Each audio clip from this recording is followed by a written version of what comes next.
قال رسول اللہ صلی اللہ تعالی علیہ وسلم اللہم انی اسألک الصحۃ والعفۃ والامانۃ وحسن الخلق والرضا بالقدر۔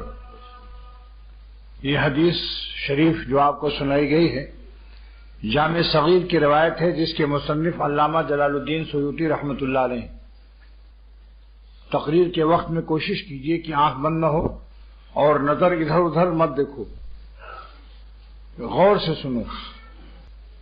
پھر یہ اس ذات گرامی کا کلام ہے جس پر روضہ مبارک پر بڑے بڑے اولیاء اللہ نے یہ شعر پیش کیا ہے،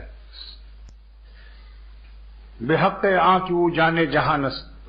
اے اللہ، صدقے میں اس ذات گرامی صلی اللہ تعالی وسلم کے میری دعاؤں کو قبول فرما جو سارے کائنات کی جان ہے، اگر وہ نہ پیدا ہوتے تو جہان بھی نہ ہوتا۔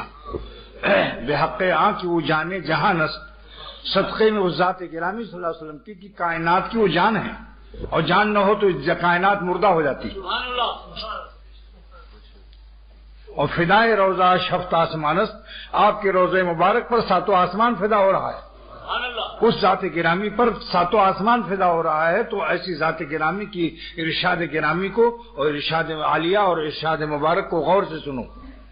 سرور عالم فرماتے ہیں صلی اللہ تعالی وسلم، اور یہ روایت جامع صغیر کی ہے جس کے مصنف اس کتاب حدیث کی کتاب کے علامہ جلال الدین سیوطی رحمۃ اللہ علیہ، جو تفسیر جلالین کی بھی مصنف ہیں، اور اس کتاب کی شرح لکھی گئی ہے فیض القدیر، جس کے مصنف علامہ عبدالرؤف مناوی ہیں رحمۃ اللہ علیہ، عظیم الشان محدث ہیں۔ اس کی شرح بھی کئی جلدوں میں کی۔ تو حضور فرماتے ہیں صلی اللہ تعالی وسلم کہ اے اللہ، میں آپ سے سوال کرتا ہوں صحت کا، اس کی کیا شرح ہے؟ بعض لوگ اس سے یہ نہ سمجھیں کہ ہماری صحت بہت ہی اعلیٰ ہو جائے اور ہم بہت مشتنڈے ہو جائیں۔ فرماتے ہیں اس کی دو شرح ہے، صحت جسمانی بھی عطا فرما، صحت روحانی بھی عطا فرما۔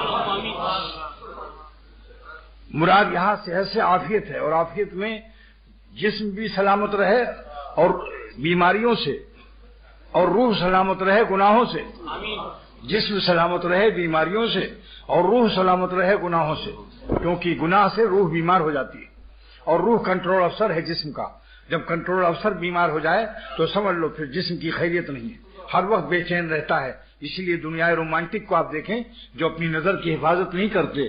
آج کل ہمارے نوجوان بچے ادھر ادھر جب کوئی کہیں نظر پڑتی ہے یا پڑھاتے ہیں،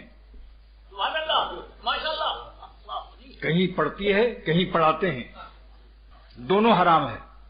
پڑھنی جو ہے وہ مضرت سے خالی نہیں، کوشش کرو کہ پڑھے بھی نہیں، کیونکہ اس زمانے میں اس قدر زیادہ عریانی اور بے پردگی ہے کہ پڑھتے پڑھتے چینک کی چینک آپ پی لیں گے کثرت عریانی کی وجہ سے۔ اس لیے عدم قصد نظر کافی نہیں ہے۔